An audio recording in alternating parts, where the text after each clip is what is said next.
All right, welcome everyone. We're going to call the governing board workshop for February, March 10th to order. And if you'll stand with me, we'll recite the Pledge of Allegiance. I pledge allegiance to the flag of the United States of America and to the republic for which it stands, one nation, under God, indivisible, with liberty and justice for all. Thank you. Okay, we do have a quorum. We have all 9 directors here today. And, excuse me. The first order of business is the February 10th Governing Board Workshop meetings. Are there any additions or changes to them? No? Not seeing none, they'll stand as written. All right, moving right into new business. The Charter Club has had a work group working on club track, tournaments, and leagues, and they have a report to give us. Okay, thank you. I will go through the high level of the 2 reports that were presented. The first one I'll go through is the tournaments, leagues, and special events. They did their final report on Tuesday of this week. They spoke about how the original charge that they were given, which was to go out and look at how clubs here in Sun City West do tournaments, leagues, and special events, because so many clubs have them, and they've been doing them in different ways. So their charter was to look at what they were doing, how they were doing it, were they doing it according to the rules, regulations, and procedures that we have, and to make any recommendations on any findings that they might have, including any changes that may or may not be necessary. So they presented that. There were 10 findings that they presented. I can go through and name them off if you'd like, but the findings came out into 3 basic categories. The first category was conditions that were created due to deficiencies in the RRMPs. The RRMPs can be very vague, are very vague in certain places, or are unclear. So a lot of the findings, I think 5 or 6 out of the 10 were due to deficiencies in the RRMPs. The second category of findings is the confusion and frustration of clubs created by different procedures and forms in order to get tournaments, leagues, and special events done. When do I fill out a request for a tournament? When is it a special event? When do I get the daily credit that I have to pay? All of those kinds of things need to be worked out, and created confusion and frustration amongst the clubs. And the third category is where club members and card holders are taking advantage of gaps that we have in facilities coverage due to circumvent the rules. There have been instances where gates have been propped open, people have not been checked in as guests as they should be. So those are some of the findings that we found. The report has been distributed to the Chartered Clubs Committee.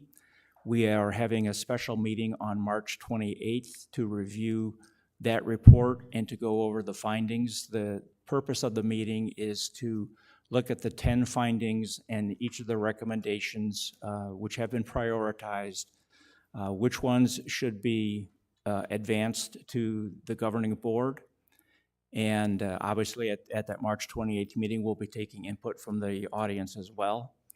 So we'll do that, and then whichever of the 10 get moved to the governing board will then be reviewed and go through the process again, and out of those, whichever get advanced will go to the governing board regular meeting in probably April or May, so that we can start to take action on whichever of the 10 are remaining. Or it may be all 10, none of them, or some number in between. So that's the Tournaments, Leagues, and Special Events Committee. The Club Track Subcommittee was created to find a report or a set of reports that could be sent to the clubs so that they could manage and understand what numbers are being recorded and reported by Club Track to the rec centers. These numbers are important because they indicate the participation rates of the clubs and the space utilization that they have. So, we want to make sure that we're using our space optimally. So the first charter of this subcommittee was to find those reports. They did find those reports. They got them squared away at the end of December. The first report was to be delivered to each of the clubs. There are 94 clubs. They were to receive their report by, beginning in January. There were reports of clubs not receiving their reports. And they were to be delivered via email. So a email was sent out to all of the clubs saying, did you get all your reports like you were supposed to in January? We only heard back from 23 clubs. However, out of those 23 clubs, 21 did not receive their reports. So clearly there's an issue, and it could be in any number of places, the email going astray into a spam folder, people not recognizing what the email that they have because it comes from the vendor of Club Track, a company called School Vision, and they may not know what it is. So we have to do more work on that. But what this investigation into the report delivery turned up is that there are a lot of issues with Club Track still frustrating the club members where scanners don't work or apparently don't work because the focus is not in the little square where it's supposed to be to scan people in. There are alleged issues with monitors not working, internet connection not happening, but it's perhaps a training issue, but there are some real issues. For example, there was one club that had an event where they tried to scan into the room. There were 176 people. The scanner just did not work, and they did the right thing by tracking their people on a piece of paper, having them sign in with their rec card numbers, but we're told that that data cannot be entered into Club Track. So therefore, that club lost 176 people toward their participation rates. And there are other examples. That one's an outlier in terms of the numbers of people, but there are others where that happens. I heard of one the other day where it was another event. The scanner allegedly stopped working, and 60 people didn't get to check in. So there's still some issues with it. We're not able to get data out to report for the clubs so they can manage and see where they are, and we're still having trouble getting data in to the system on a regular basis. So at this point for these Club Track reporting issues, I'm still formulating, an approach to what we want to take to address them and truly understand the problem. Some of it may be operator error, but part of it is a training. Casey has set up 3 training dates at the end of April. There'll be 3 training sessions. People can attend whichever one that fits their schedule. So that's the first step. But I think we need to take a look at further to truly understand the problem. We've been doing this for about a year now in terms of real production data, and we're still having issues with the integrity of the data and how it gets in and how it gets out. So that's my report. Okay, are there any questions for Jack on these topics? Gary? My question is, how long have we had Club Track? Club Track went into, the pilot of it was at the end of 2021, and then we turned it on for so at the end of 2021, the fourth quarter, we practiced scanning in, and then the data was wiped out at the end of the year because it was just practice. It was turned on in January of 2022. We were still in the mode of collecting data, but it truly began production in March or April of 2022. So we're almost a year into this. And it appears that it's not working correctly. It would. Do we have the right program? That's my question. Good question. It's a great question. It's one that I will say, based upon my experience in implementing systems like this, we have to question that and look into it. One of the members of my committee brought up a good term, is it fit for purpose? And I think that's a good way to describe it. Jack, I have a question on the tournaments and leagues and special events.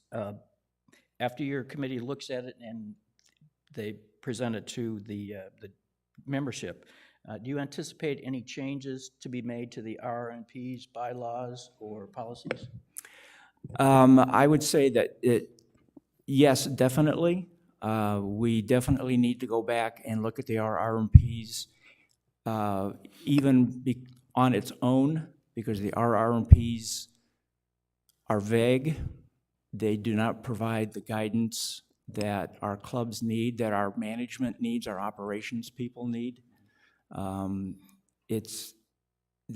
language, it's written more as a narrative rather than as a reference document as it should be. Okay, the reason I bring that up is if there's going to be bylaw changes, we have certain restrictions on the timing that we can do it. We'd like to finish it before the end of the fiscal year. Policies and the RRMPs, we don't have quite as many restrictions. That can take a little bit longer. So if you would keep that in mind. Okay, thank you. Great, thanks. Question? That was my question. Okay. Roberta? I thought during the last revision of the RRMPs, it was agreed that any changes would occur in September. I think the intention of that was that we would save the changes until we had enough of them massed that we wouldn't be changing them every week. So, it will really depend on when Jack can get the changes together in mass that we would like to see them. Okay? Sure, Sharon. Could we please see a copy of the report? You will get a report after the Chartered Clubs Committee looks at it, because what it consists of now may not be what is ultimately voted on.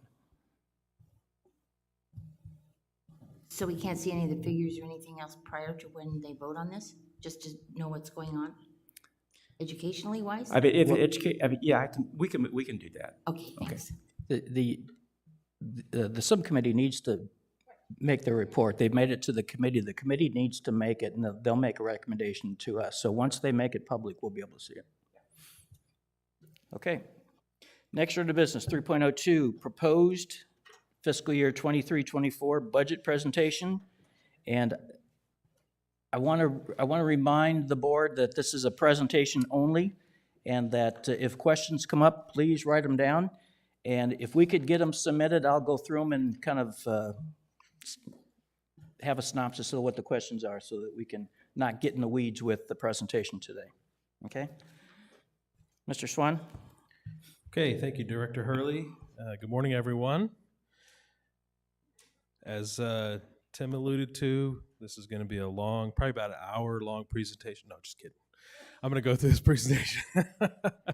I'm just going to, typically in the past, we've just handed this out and then circled back on it, but Bill and I talked, and the rest of the team, and we thought it'd be a good idea to present it, to give it a little bit more context, so then we can continue on with the strategy and planning. So I'd like to, first off, thank everyone involved in this project from the different committees, especially BNF, this board, the management team and staff, and finally the finance team. This has been quite the process. Of course, we enjoy it. It's numbers. So anyway, we'll present what we have. So here we go. So as always, our budget goals don't change to summarize these goals, we want to keep this place looking nice. You all moved here for a reason, and this budget, along with keeping all the services we currently have, accomplishes those goals. So if we're looking at the budget assumptions, we've got some assumptions on the expense side. They're listed here, but costs are going up. Wages and benefits are going up. Services and supplies, repairs and maintenance, and then finally there's a recommendation coming from BNF regarding the credit card fees and those being passed on to the person paying with a credit card. So we'll talk about that as we get through this presentation. So looking on the revenue side, we've got some assumptions built in there as well. We've got a lot of levers to pull to help us cover these expense challenges that we're going to have, and these are all of those areas. And we'll talk about them individually as we go through here. Again, to remind everybody, we're in the service industry and 65% of our overall budget is attributable to wages and benefits. Taking a look at our demographics, we've got 4 divisions here at the association. They're the rec division, the golf division, the sports pavilion division, and then general administrative. Within those 4 divisions, we have 33 departments, separate departments. And then within those departments, there are 93 unique positions. And that's made up of roughly 450 employees. It changes throughout the year. But 188 of those are full-time, 287 are part-time. And a large portion of that, 80% of that part-time workforce comes right from this community. It's a great natural resource for us. We're lucky to have that. And then overall 600,000 hours worked annually. If we take a look at the cost centers that those hours are distributed to, you could see that golf makes up roughly, with maintenance and ops, 44% of our overall hours worked here. And then recreation, 33%. G&A, which is maintenance, governing board, GM, finance and HR, and IT, and CC&R and membership makes up 17%, and then 6% at the sports pavilion. Now, the numbers I'm going to be presenting today in this presentation are summary numbers. The guts and the details of these numbers it lies within the budget packet, so you'll be able to find all that information in the budget packet. But for presentation purposes, we're going to talk about these numbers this way, and we're going to compare to projected fiscal year 23.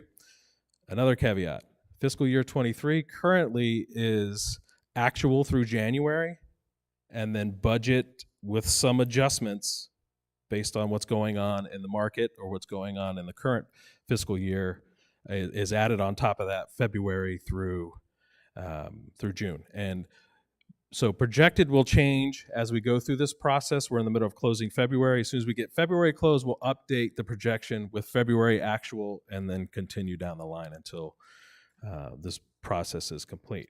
Looking at wages and benefits, we're looking at a 7% overall increase in wages and benefits, 6% in salaries and wages, and 11% in benefits and taxes. So what are some of the challenges?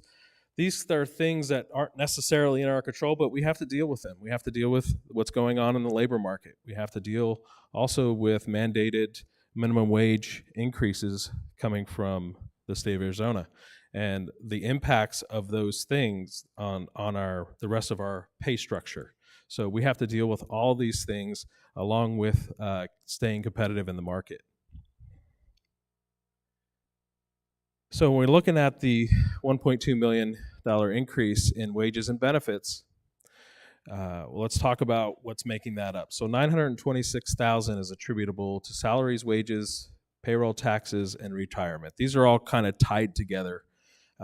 So what's making that up is we're looking at implementing a merit increase. We do an annual merit increase.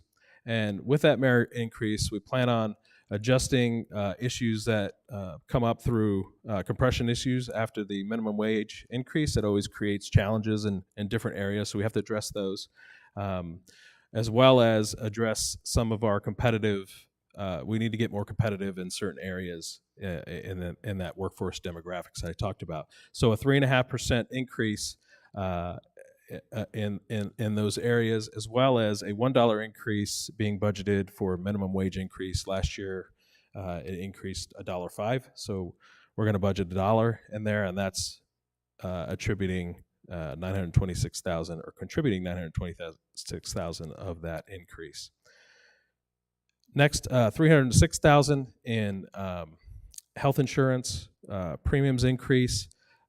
Last year or this year in January 24, we experienced a 34% increase in our health insurance premiums. Currently, we're going to budget a 15% increase. We're going to continue to assess that with our insurance carrier as claims come in. That may get adjusted up or down, hopefully down, but we'll just have to see. And then, so when we talk about our demographics and our workforce, we talk about full-time equivalents. Just think of it as if we took all of our employees here and basically allocated them to a full-time position, because we have 188 full-time, like I said, 287 part-time. So if we made all those full-time employees, meaning 40 hours a week, that would equal 293 full-time equivalents. So think of it that way. So in 2020, we had 313 full-time equivalents. The Great Resignation, COVID, all of the things that have happened in the labor market has shrunk that down to a low of last year at 285. We're projecting 287 this year, and we're budgeting 293. Last year, we budgeted 291. So that those FTEs make up that 600,000 hours I talked about earlier. So if we do a comparative in each of the cost centers, golf maintenance, golf ops, admin, rec, and sports pavilion, you can see a breakdown of where we're budgeting these full-time equivalents.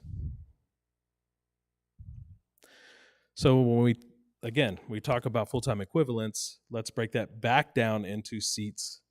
Okay, so what does that look like in terms of seats? So we have 481 seats or positions budgeted in this budget. Okay, this is how they are distributed.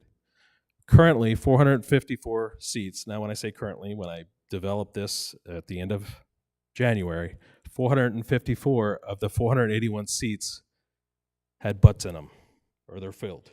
Okay? 27 of those seats that are in this budget are vacant or were vacant at this time. What that means in terms of full-time equivalents, of the 293 full-time equivalents, 279 of those full-time equivalents is filled.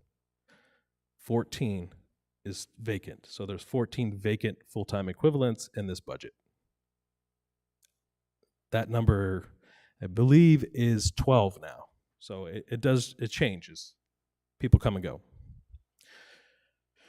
Okay, so again, we're looking at this in summary over projected. So when we look at our operating expenses, our total operating expenses, we're budgeting a 3% increase. There are some things that are in this budget this year that weren't in the past, such as credit card fees, and we'll talk about that later, but 3% overall non-payroll related increase in operating expenses, and we'll drill into some of these. Just like in the labor market, there's challenges that we have that we don't necessarily have control over, but we have to deal with them, and they impact us significantly, especially in the industry that we're in, service industry and golf, where 65% of your overall expense structure is centered around wages and benefits. So we're looking at those inflationary and supply chain pressures continue. Inflation is here to stay for a while, and it has been. So as well as our credit card fees, as our revenue grows, or as our fees go up, our revenue grows. As our revenue grows, our credit card fees grow. And then the effects of outside events on petroleum-based products. All of the petroleum-based products that we use throughout our operation in chemicals and fuels and fertilizers is all being impacted by this. So let's take a look at repairs and maintenance. So there's there's a 13% overall increase of 214,000 in repairs and maintenance. The good news is that these are mostly specific to individual things that we have to do in fiscal year 24 that we didn't have to do in fiscal year 23. There's 3 paving projects that make up 143,000 of that. These are seal and stripes at these facilities that have to be done to extend the life of the pavement that we've put down and the investment that we've made. So that's totaling 143,000. Also in the repairs and maintenance area, we have 23,000 in flooring projects that we have to do. So again, back to the budget goals, keeping this place looking nice. You know, we want to be Sun City West, okay? So 23,000 in different flooring projects that we have to address to keep this place looking nice. And then supplies and services, we spend 140,000 a year in cleaning supplies for all these 53-ish buildings, I think, Russ, 52 buildings. These places have to be cleaned, especially, coming out of COVID and all the extra things that have to be done. But it takes cleaning supplies and manpower, of course. But a 10% increase just in cleaning supplies is 14,000. So, and then fuel costs, we have to as well budget an increase there, 5%, which is 15. And then looking at the service contracts, service contracts is in our expense category called operating expenses. So when we talk about service contracts, especially on the IT side, these IT programs and the software programs that we use to operate our business, those companies are experiencing the same thing we are, and they're passing that expense onto us, and that's creating some challenges for us. We're also upgrading our library software, which is a great investment, but that comes at a cost that's going to be $16,000. Yes, sir. Cliff, I just want a clarification. The numbers that you have here are the increase. That's not what the Yes, sir. fees are. That's just what the increase over the last budget was. Yes, sir. Okay, thank you. Yep.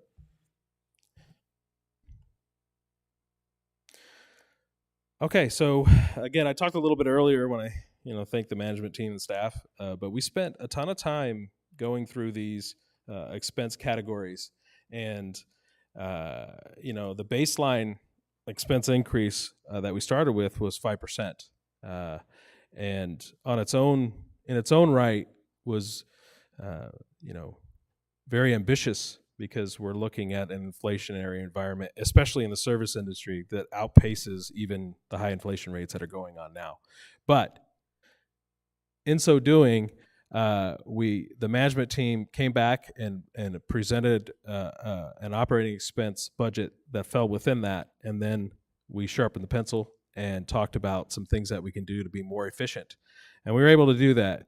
And in these different areas of repairs and maintenance, when you factor out those specific items I talked about earlier, and then all of these other areas, we were able to reduce down from that these specific amounts. And it took a lot of work, a lot of planning, a lot of, I don't know, Bill, what'd you call it, headlocks and noogies? Yeah. So anyway, we went through this process, and it was extensive, and we were able to save in all these areas. And this is real money, folks. This isn't fake money. This isn't money that I'm just splatting up there. This is real savings. Okay, so we talked about credit card fees a little bit, and I want to give some information on credit card fees that'll give some context to why we're doing what we're doing, or why BNF is proposing what is being proposed. So when we look at last fiscal year, we had 20 million in sales that were paid via credit cards, 275,000 credit card transactions, and for a total of 530,000 in credit card fees at a 2.65% rate. So when we look at that, what you might ask, how has credit card fees trended over the years? Well, you can see 19,384 up to 570 projected in fiscal year 23, staying at the same operating model. And so I talked earlier, as we increase the fees for our services here, credit card fees grow with that, because they're a percent of that total revenue, and you can see they've grown. So of those 275,000 transactions, you can see where those transactions come from here in these different cost centers, golf being the largest and membership being the second largest. Now the sales, so of that 20 million in sales, here's where those transactions generate sales dollars. So although, membership is roughly 20,000 transactions, it generates the most in sales, in almost 11 million. And then golf at 8 and so on.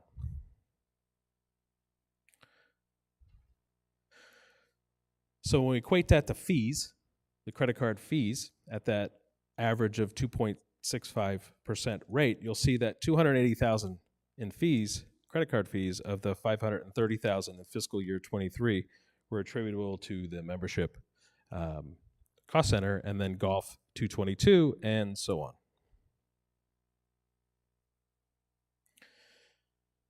So in this budget, the B&F committee made a recommendation to create a budget that passes these fees on to our members. So, or not just the members, but whoever's paying with a credit card, regardless if it's a member or a non-member. So with that in mind, we built some assumptions with that, and the main assumption is that first of all, this is a cost avoidance to the association, and we feel that probably 50%, and it's a complete wag. I mean, it's a complete guess. We're thinking that 50% of the people will still continue to use credit cards because they like the convenience. Now, that might be 75%, or it might be 100%. I really don't know. But in this budget, we budgeted for 50%.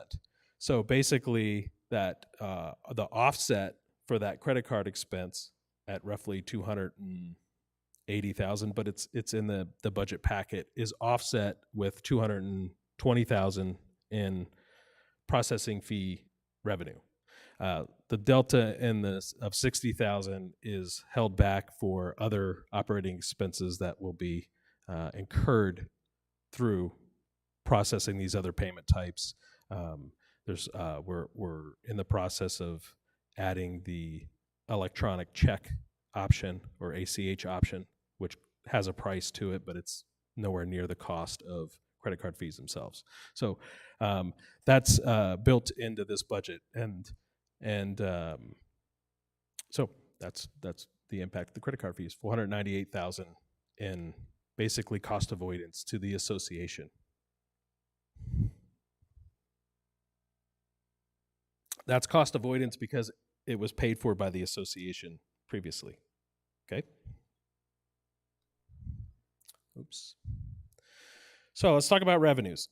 So we talked about one of them, credit card, this new credit card fee revenue, and that's reflected in the other income down at the bottom. That's why it's that goofy 2,359% increase in revenue, but that's what that's attributable to. All right, but if we look at the other revenues, the overall revenue increase of 6% will help us cover the $28 million operating budget. So looking at membership revenue for a 6% increase, now, so that 6% increase will be $645,000. It will come from member dues, and that will come in the form of a 4% increase in member dues, a $21 increase, taking the member dues from $509 to $530. That's proposed in this budget. Okay. And then $40,000. We looked at our guest fees, and we haven't done much with those in recent times, so we're going to increase the guest fee. The proposed increase for the guest fee is $1 for adults, 50 cents for children, taking those to $4 and $6. And then $31,000 will come from a 6% increase in tenant card fees. If we look at our surrounding communities, you might consider that our competition. If we look at the surrounding communities this past year, these were the increases that were given in their membership dues. So 6% in Sun City, 7% at the Grant, 36 at Sun City Festival, 7% at Pebble Creek, and Westbrook Village at 8%. I believe Westbrook Village is actually tied to the CPI, which is what it was last year, 8%. Okay, looking at golf. Golf has,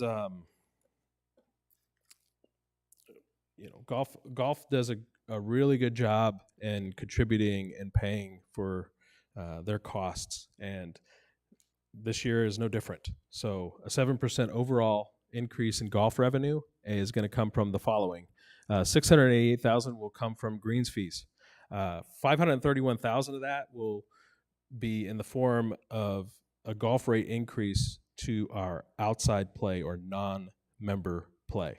So a $7, $4, and $2 increase for the prime time, twilight, and super twilight, and that'll be implemented during the peak and transition seasons, so from October to May. And then in the summertime, we're not proposing any increase during the summer months or the off-peak months. And then for our members, we were able to generate $530,000 from non-members, so we had to make that difference up, and $157,000 will be attributable to a $1 increase during that same season, peak and transition, and no rate increase in the summer. We're also able to increase our unlimited card, twilight card, and public card rates to generate $21,000, and then I've got to be perfectly 100% clear on this. We got to fix this.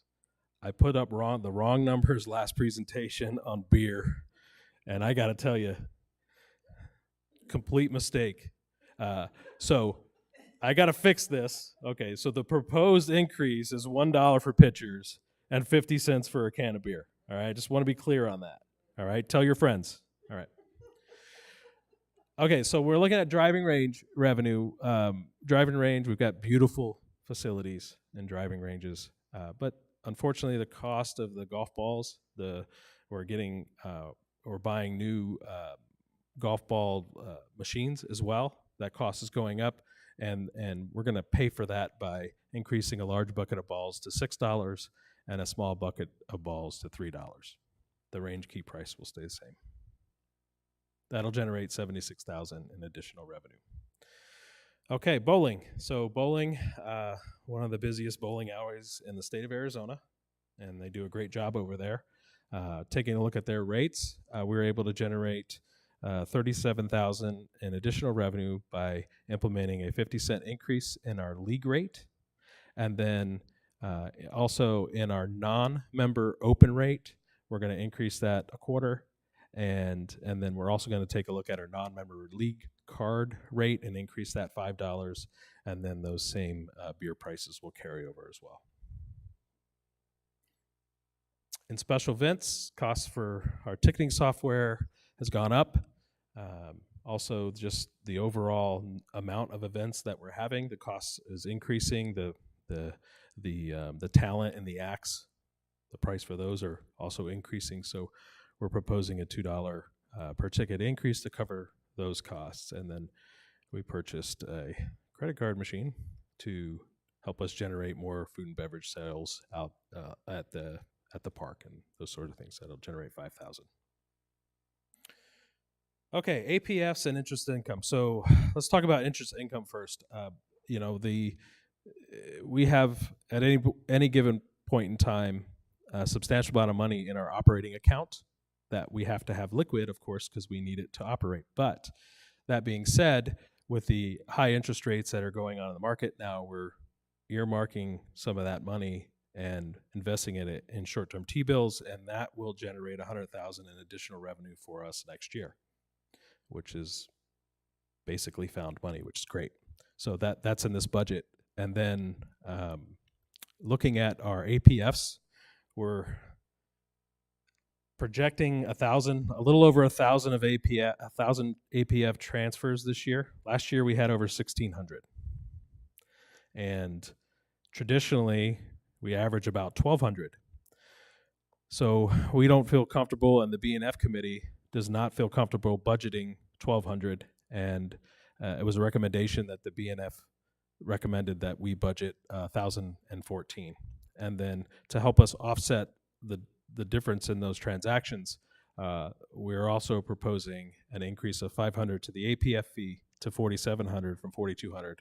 Now, we're still very competitive in the market when it comes to APF fees. So that we're still very competitive at 4,700, and we can do that and not impact any of our current members. So that's what we're proposing.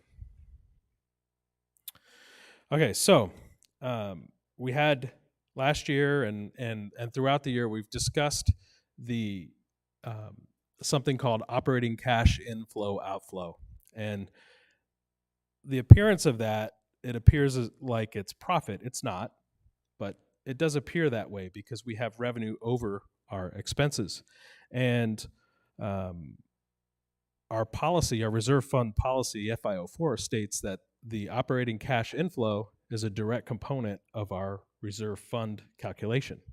So the money that we put into our reserve fund, a significant portion of that comes from the operating cash inflow outflow. So through the recommendation of some smart people, what we're going to do is create a line item now called an estimated reserve fund allocation. And what that does essentially is it allows us to provide a balanced budget and call out that reserve fund allocation. Okay? And the way we're going to do it, there's some accounting principles and things that I won't get too much in the weeds in, but what we're going to do is we're going to take a percentage of our membership revenue and allocate that to our reserve fund. And the portion we're going to allocate is going to get us to a balanced budget. Okay, so this year it's roughly 11%, and then we model out what we do in the current budget year. So it'll be 11% over time in the modeling. And again, this percentage increase will be part of our financial planning process. We'll update our financial planning policy, FI15, to incorporate this. And this will be done annually as part of our annual financial plan and budgeting process to be approved by this board or any board in the future. And this helps us identify the reserve fund requirements and gives the governing board the flexibility to adjust the percentage up or down based on the reserve fund and the FFB percent requirements. Okay. Traditionally, I will say traditionally, and for the last 5 years, from 2019 to 2022, the operating cash inflow outflow has been over $2 million on average. And if you think that's because we had a couple of good years, it's not. You can go back another 5 years and it was 2.3 million. Okay, so you'll see in the modeling coming up that we have almost 1.7 budgeted to go in there, but still $500,000 less than we've contributed over the last 5 years and 10 years. So we had one update, and we have some updates in capital project spend. We went to shore up our bids that we got. Carl went out to our contractors, and fortunately, almost all of them came back right on budget or right on the original projected amount. However, asphalt and paving with fuel costs and concrete has increased. So that's creating a $300,000 adjustment to our proposed capital spend for fiscal year 24.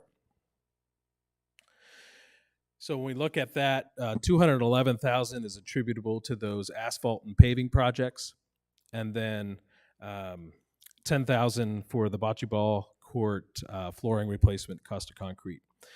We're also adding something to our capital budget, and it's $80,000 for the common wall at R.H. Johnson. Needs to be refurbished. The stucco is coming off, so we need to patch the stucco and repaint that to keep this place looking nice. But that's $80,000, and that'll be a new item in our reserve study. So that $80,000 will go in the reserve tool and be on the reserve study moving forward. And finally, the master plan update. So when we presented to BNF this week on Tuesday, we got some great feedback. One of the pieces of feedback was, hey, when we're talking about, capital spend, we should be talking about our master plan, because that's really what it's for. So, and when I talk about capital spend, I don't mean reserve study capital spend, I mean new capital spend. So what are we investing, or what are we planning on investing for new infrastructure moving forward in this community to help develop and keep attracting people and new people. So, the master plan that's a big reason for the master plan. So the reserve fund, as part of the master plan, we have to consider our reserve fund and our fully funded balance. That's a huge concern, and that's that new capital spend that I was just talking about. Our master plan also considers water conservation. So we got the groundwater at Gulf, which is in our reserve study capital budget, which is great. It's already in there. We've already got it modeled. It's already in there. But there's also potable water that we have to consider. And the potable water is the water that you all use in your homes. We also use it to water our softball fields, our lawn bowling, all of our parks, common areas, and landscaping. That all comes from potable water. So we have to think about that when we're master planning. We also have some, IT improvements and modernization, just overall modernization anyway, but especially in the IT world, because we're constantly evolving. So that's part of our master plan. Pickleball, fastest growing sport in America. That is also in our master plan. And then we've got some community center improvements, such as the library, that have gotten a lot of attention. And I think the library would be a great place to do that. Personally, that's my own personal opinion, but that's also in the master plan. And then finally, casual dining. What are the options we have there, and what do we want to look at doing to help enhance that for the community? So we talked about the recommendations. So all of the recommendations and all the assumptions that are in this budget come from the B&F committee, but there's three specific ones that directly came from them.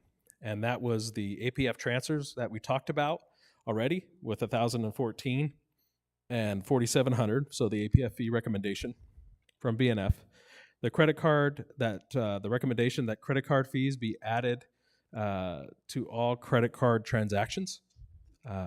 That's also being recommended by our Budget and Finance Committee to this board.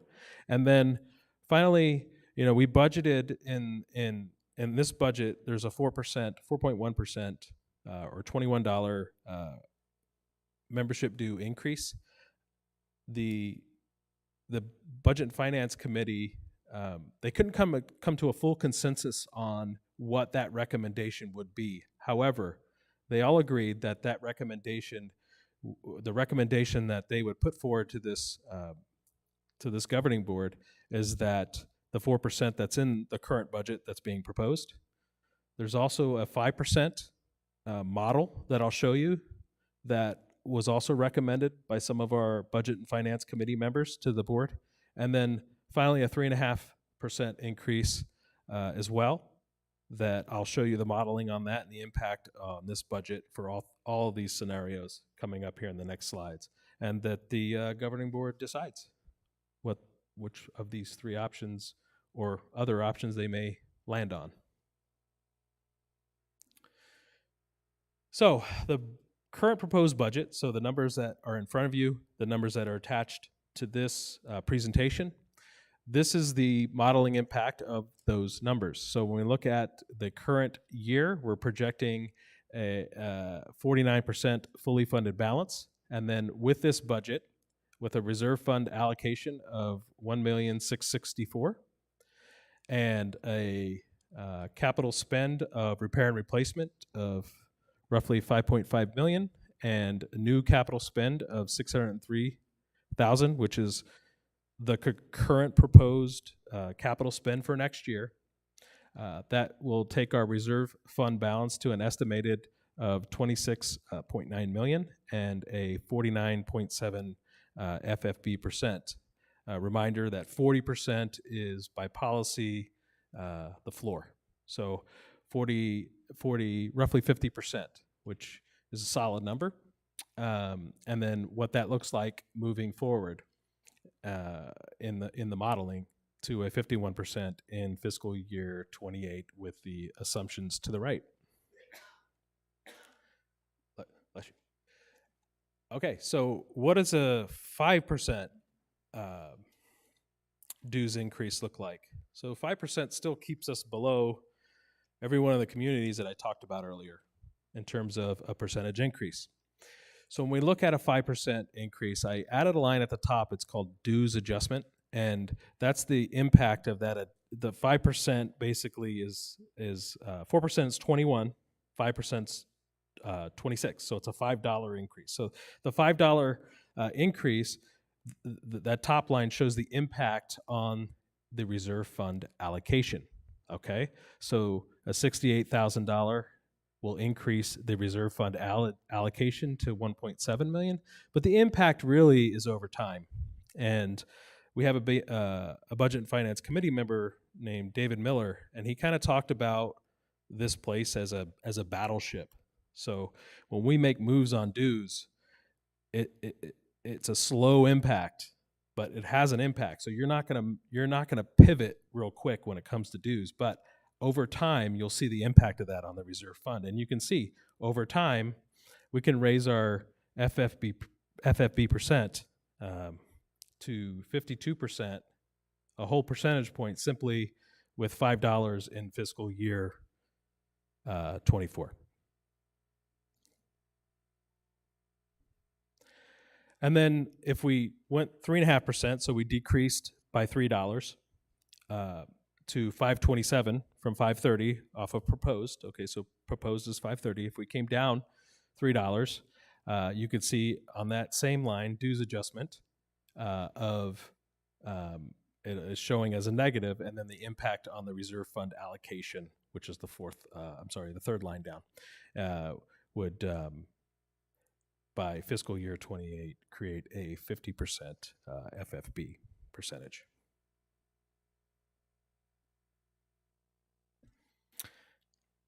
That's it.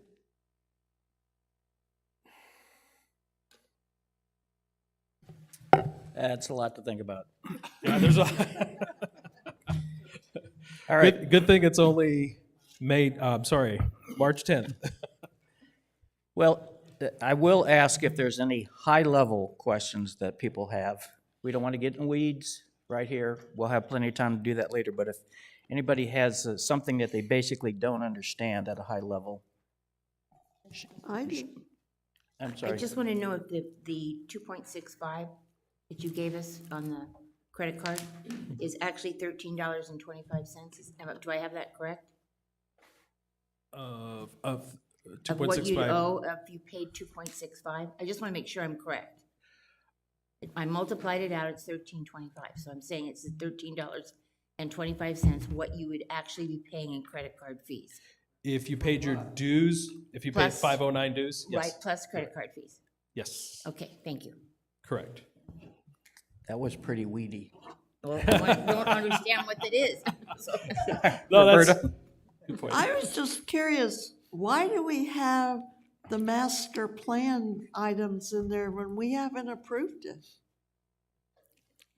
Yeah, good question. Because you have to budget for something that, even though we don't know what it's gonna be, you have to put something in the budget as a placeholder. All right, because I don't remember voting on No. any of those No, items. we have not. Yeah, so there's $7 million in new capital over time, new capital spent in the modeling, but it's not earmarked. It's just a guesstimate to make sure we put something in there for new capital. And we always have new capital. Anyway. Right, Ann? Thank you, President Tim. Despite the fact that you thought I ran out of questions at Budget and Finance. Oh, heck, no. I do have a list. Do you want us to just send you our Yes. list of questions? Yeah, if we could do that, I'll aggregate them and get them to Cliff so that he can have answers before our next meeting. I don't want you to run out of things to do, Cliff. Thank you. Okay, thank you, Cliff. Oh, yeah. Thank you. Okay. All right, moving right along. Update on the Sun City West parking lot security cameras. Russ Boston.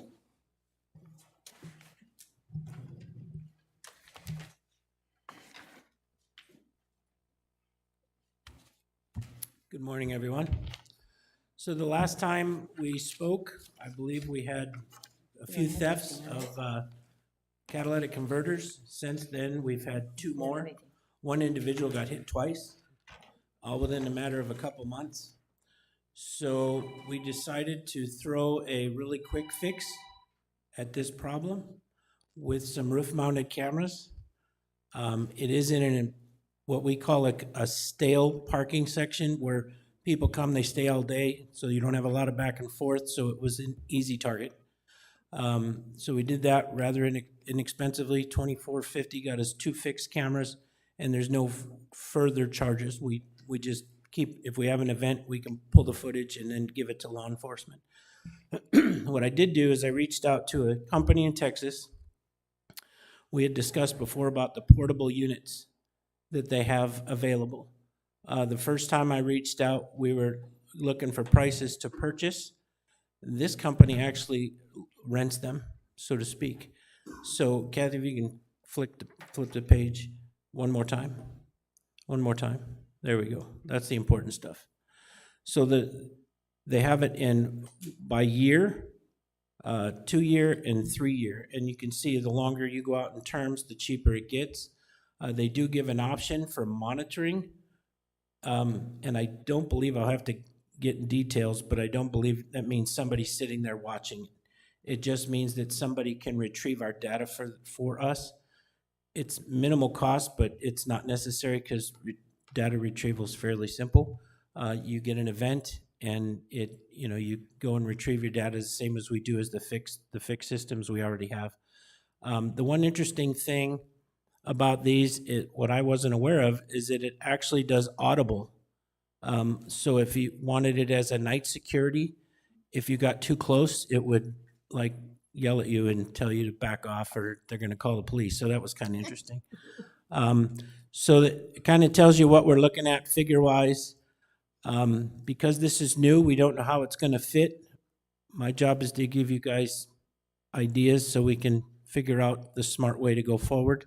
I don't know the purchasing one right off the bat because now we're both feet in. So this makes a little more sense to see how it's going to work. I still like the fact that it's portable and it can be moved. It's not fixed at one place. And we can continue to resolve certain issues with fixed systems. This one in particular, we happen to be able to reach what we wanted to reach with fixed cameras on the buildings. What we can't do is start putting cameras out on light poles. We don't have the wireless system, nor do we want to start tearing up parking lots. So that was a restriction there. If you can back up, Kathy, on one slide. These are some of the things that they offer. Whoops, there we go. Again, don't know how much we would take advantage of. I'm sure all of these features come with costs. But for the simplicity of the unit, I think it'd be a good start to at least try one somewhere, move it around, see what it does. And these are the mobile units that you were talking about? Yes, Kathy, if you could back up one more. There we go. Okay. So that's the unit. So it comes with 2 cameras. It's 20 feet high. It locks in place, so they would deliver it. There's a $2,200 delivery charge, and then another $2,200 pickup charge when we're done with the term. But the nice thing about it is if it breaks, we don't have to fix it. If it gets damaged, we don't have to fix it. So it's got a lot of good points there as well. We would say it takes up 1 parking space. It locks into place, and I'm not really sure how we go to retrieve the data. I believe we gain access to it, so we could actually we can give the access to whomever we want it. They could pull it up from their phone. It's password protected, and so it's pretty simplistic that way. Is that it? That's Okay, it. thank you. You're welcome. And this is going to go before properties, Roberta? It already has, and Russ, they're gonna have signage as well. Yeah, we're gonna put signs where we did the fixed cameras. They're on their way. What I plan on doing is to put all this stuff together in a package. These are just bits and pieces as I get them. So that way properties has something to select from. I'll make recommendations of, which way I think we should go, right, wrong, or indifferent, and then they'll have something to present to the board. Okay, great. We'll look forward to that. Thank you. Thank you, Russ. Ann? Is there anything in the current, there's nothing in the current budget for this, is there? No, there is not. Thank you. Uh-huh. Dick? Yeah, Russ, I have. I'll just stay here. It's all right. Are you using just one of these little trailers now, or do you have multiple of them?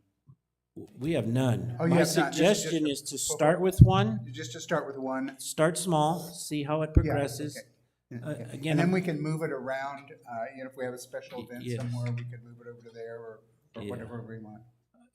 one thing I've learned here, it's better to dip your toe in the water than to just jump in. Because if it doesn't work, it still costs you money. Good advice. Thank you. All right, thanks, Russ. All right, moving along. Update on audience view of the ticketing software. Recreation Manager Casey Huta. Come on down, Casey. All right, good morning. I'm sure all of you are aware of what has happened over the last few weeks.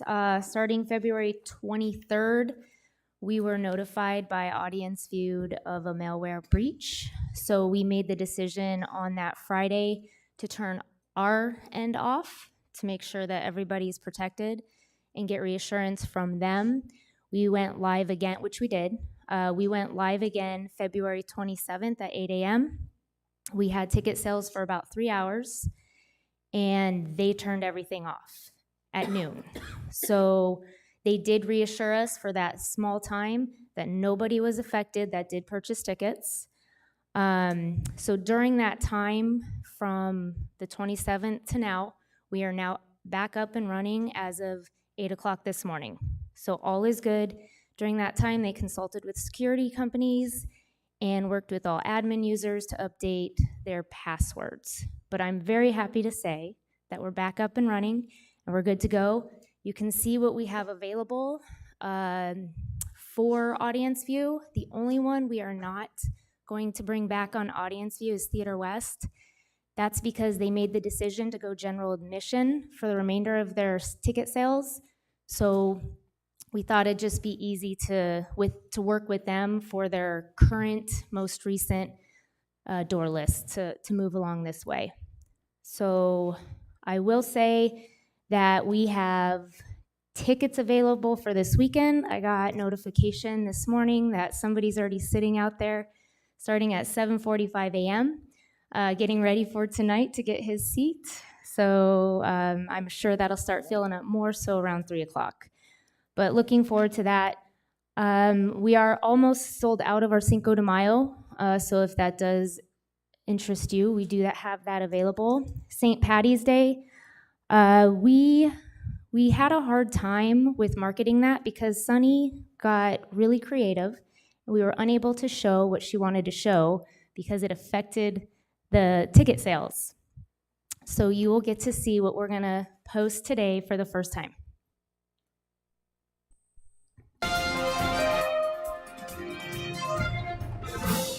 Hi, my name is Marisol Ortiz, and this is Sun City West News. Coming up in the events department is the St. Patty's Day celebration at Beardsley Park. Sunny, the special events planner, is in Mesa with the Hi-Fi All-Stars Band. Sunny, how's it going over there? That's right, I'm here with the Hi-Fi All-Stars Band. I'm gonna bug them just for a little bit before they go on stage. So with me I have Pedro, who is one of the vocalists for the band. So Pedro, what should we expect to see at the St. Patrick's Day celebration? Well, we got a whole mix of pop music, rock music, country music, anything that people want to hear, we can do it. In fact, if we're on stage, give us requests, let us know, but it's just gonna be a whole day of fun and maybe drinking, not from us, but you can do it out there. It is St. Patrick's Day, shots, everything, but yeah, just a lot of energy, lots of fun music. And everybody feel free to give us all your requests and we'll play what we can. Awesome. And will you all be wearing green that day? Yes. Pinch me if you don't. Yes. Exactly, I hope so, because we don't want any of the residents going up on stage and pinching any of these guys, so please wear green. And I do want to make it known, so they are under, for this show, called Hi-Fi All-Stars Band, but they do have many other shows that they put out. Just so for those that are not aware, and now will be aware, they actually covered a lot of our cabaret series. One of them in particular that was a huge hit was the That's Country show. So again, these are the same band members that did most of our cabaret show series. So tickets are still on sale. Take advantage of them because they will be gone very, very soon. All right, guys, show off your Converse. I'll see you all at the St. Patrick's Day celebration. Wear green. Thank you, Sunny. Tickets are available at the box office and online at suncitywest.com. On the home page, you'll find Buy Event Tickets. You're going to want to click there, and that'll direct you to the ticketing site. If you have any questions on how to navigate this, please contact the box office. Corned beef will be served that day. That'll be the main St. Patty's dish. And if you love our concession popcorn, you're going to want to listen to this. If you're also a fan of the Lucky Charms cereal, especially the marshmallows that come inside the bag, that day, the marshmallows will be sprinkled inside your popcorn bag. If you ask me, that is a perfect combo. And for the first 300 people in line, you will be given a Sun City West bottle opener. Thanks for joining Sun City West News. I'll see you at the next one.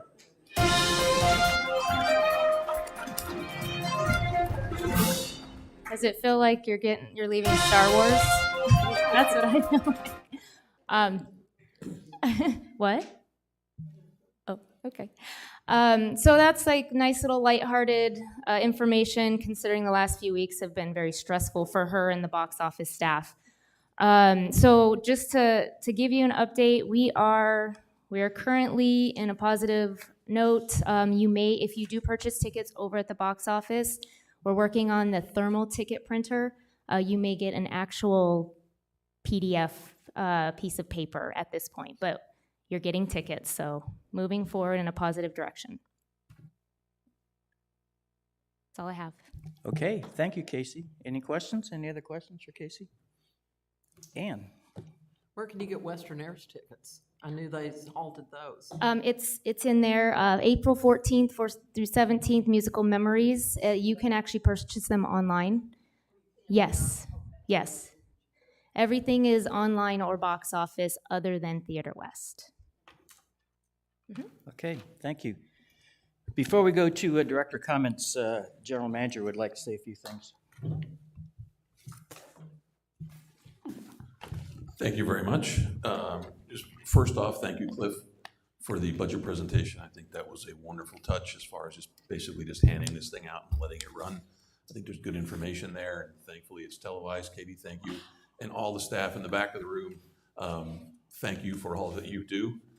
Just a couple of points of clarification. As Cliff got beat up the other day by posting that incorrect number on the price of beer, I do want to make a couple of points. One, this is a proposed budget.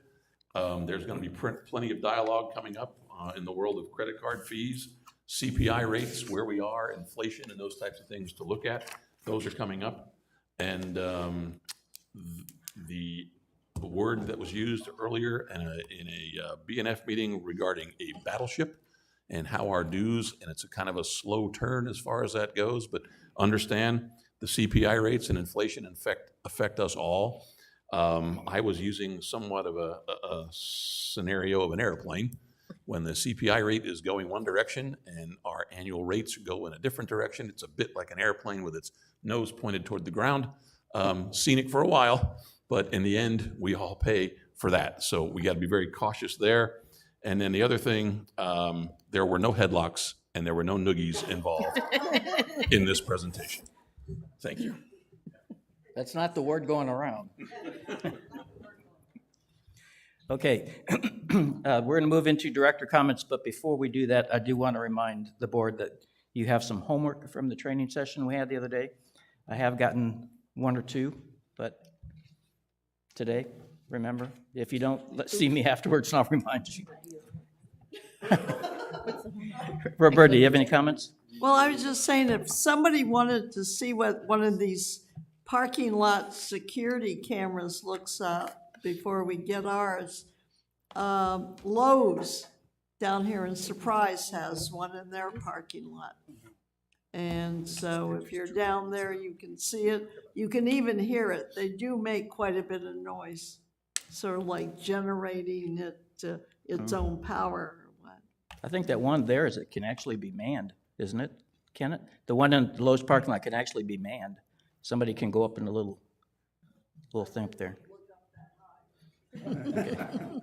All right, Harry, do you have any comments? Lisa? Jack? No. Ann? Dick? No comments? Sharon? No. Okay. All right, do we have any audience comments? All right, come on up and give us your name and rec number and...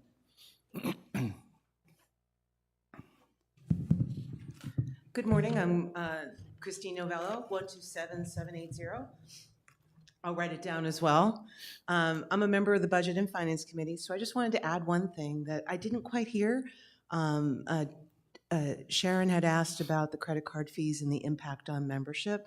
I believe that the staff is also working on an option to accept e-checks, just like we do when we pay our Maricopa County dues.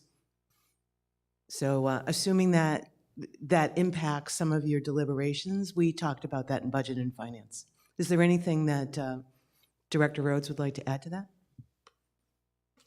No, I think you've captured it well. Thank you. Thank you. Cliff did mention that, but it was in passing. All right, anyone else?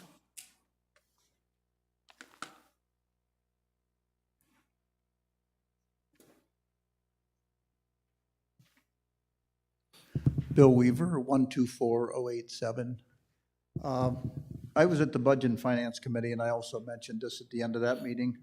I think it's important to look at the fully appraised assets and how they are growing. In this particular budget, the asset preservation balance grows by $16 million in this projection over 5 years.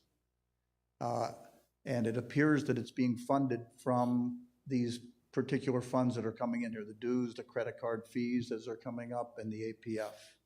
And so as that grows, I think it looks like there's more spending going on, and there are other factors involved than just the new spending, because the new spending in this budget is only $9 million across but the balance fully funded goes up to 18. So there's inflation, there's probably underestimated repairs of the future. So there's a number of factors that I think the board should take a close look at.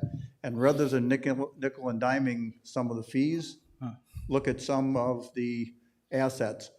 I think there are two ways of doing this. You can reduce spending, but also I think serious consideration should be taken for retiring unused or old assets if they're being replaced. If there's things that people want that are new, there's got to be some things that are no longer need to be in the asset fund because maybe they're not being used as much or should be eliminated and not funded in the future, which would help to bring that ratio and keep that ratio in balance as to where it should be. Right.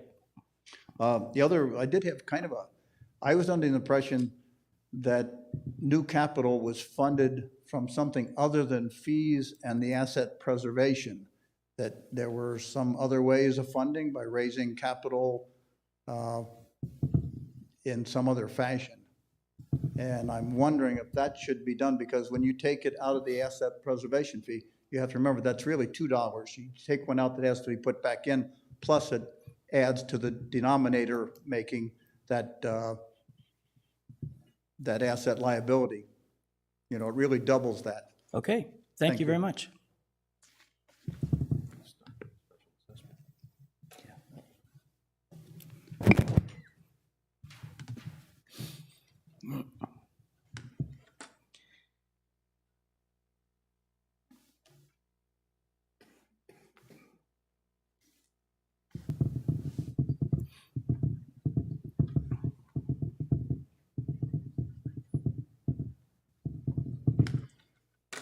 Frank Bagnatto, 117679. I have a couple of quick questions for Cliff.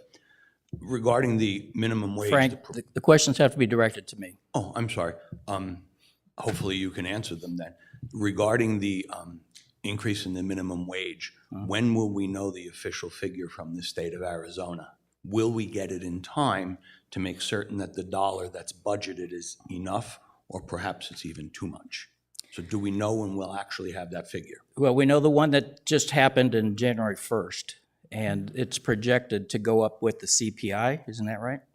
So, and the projection for CPI will change every month. So the increase that we just put through, we were notified, we were notified what that increase would be perhaps a few months back into 2022. In other words, we knew it in advance. And so right now we're budgeting for a $1 increase, but we're budgeting it based on the CPI. Could it come in higher or could it come in lower? We don't know until we get the actual final figure from the state. It could, but what you're budgeting for next year is only half of what happened January 1. Okay. Okay, All right, and good half point. of what might happen on January 1, 24. From January of next year until June. Got you. So we will be covered. In other words, we won't under budget if we use the $1. Yeah, we think we're in the budget adequately budgeted. CPI is running cooler than it was last year. So last year was $1.05. So I think $1 is a good estimate. But we don't know that number until October, November maybe. Okay. Yeah. And then I've got one more quick question. I'm going to try and get it in.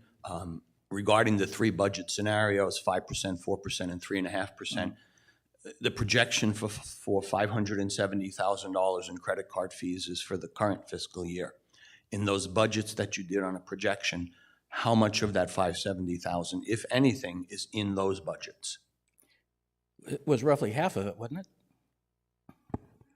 Yeah, so the full impact is 500,000. So we anticipate still some cost. So the full impact, and it's in all of those projections. It's in the proposed budget that's proposed here today in the budget packet, and it's also in the modeling. So it's baked in already. So the full 500,000. In other words, it's still in there. It's in there. No, the savings is in there. The impact of the savings is 500,000, and it's baked into this budget proposal. In each of the scenarios. Yes, sir. Thank you. Okay.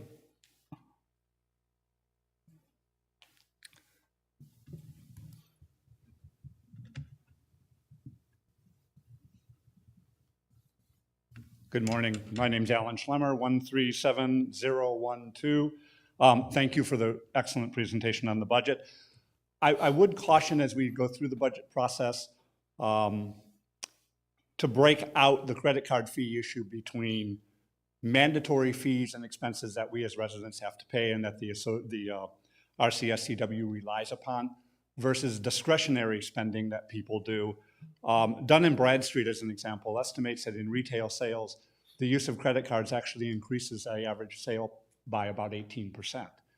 My concern would be by doing a blanket surcharge on every credit card transaction, we might actually create a situation where in our retail environments, golf pro shops, golf and so forth, we might actually see a decrease in some sales. I know I myself have been in the Grandview Pro Shop and I've seen things on sale or that I really liked. I don't have $50 of cash in my pocket, but I got a credit card. So I would like us to see some modeling around what possible impact that type of situation may have in terms of impacting our overall revenue stream. My second comment is with regard to security in the parking lots. I would absolutely encourage the board to really move quickly in that area. It is becoming an even greater and greater concern across the community.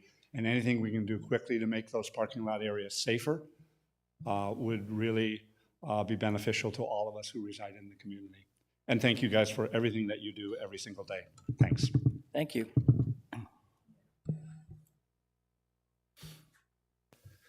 Hi, Nick Turner, 131829. I'm sorry, I didn't get your name?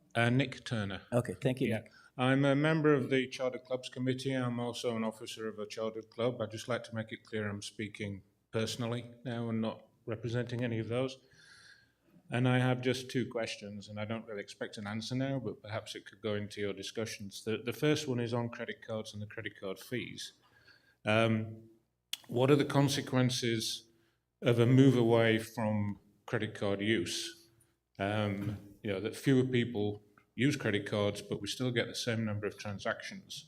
You're going to have more check and cash handling.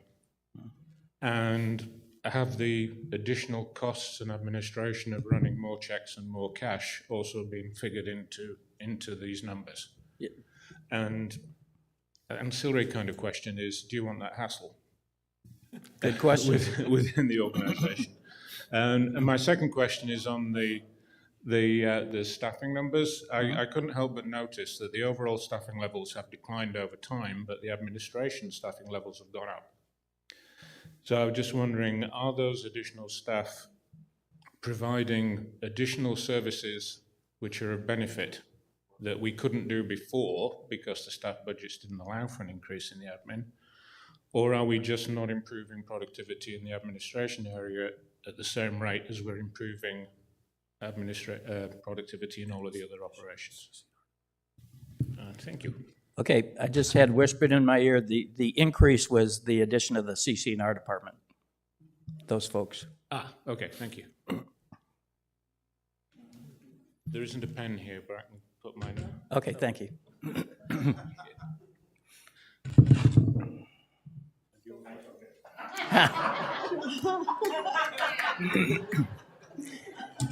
Sorry about that. Alan, that's not a very good example. Oh, wow. That's on camera, sir. Lynn Kellis, 129-120. First off, I want to thank you for taking a look at where we have some savings. That's appreciated, pulling that out. And then I wanted to talk a little bit about the visa situation. I think it's fantastic. I think we as consumers have to accept that we are responsible for paying that visa charge, 2.6 or 2.65.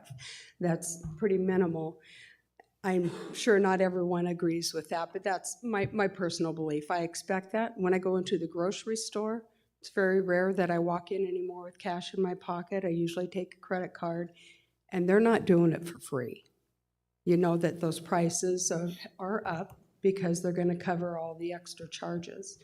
And not speaking on behalf of the club or anything, but I know that in our club, when I watch whoever may be monitoring or watching the sales, trying to reconcile cash and check and all of that is becoming more difficult as we age. You know, it's just a fact. And cash does, or Visa, unfortunately, does make it cleaner, easier for everybody involved. I know there's cost, but personal opinion. Okay, thank you. Last chance, any other comments? Okay, in that case, the next workshop meeting is April 14th, and the next regular meeting is March 23rd. So please come in and enjoy our debating. And I will adjourn the meeting at 9:23. 10:23.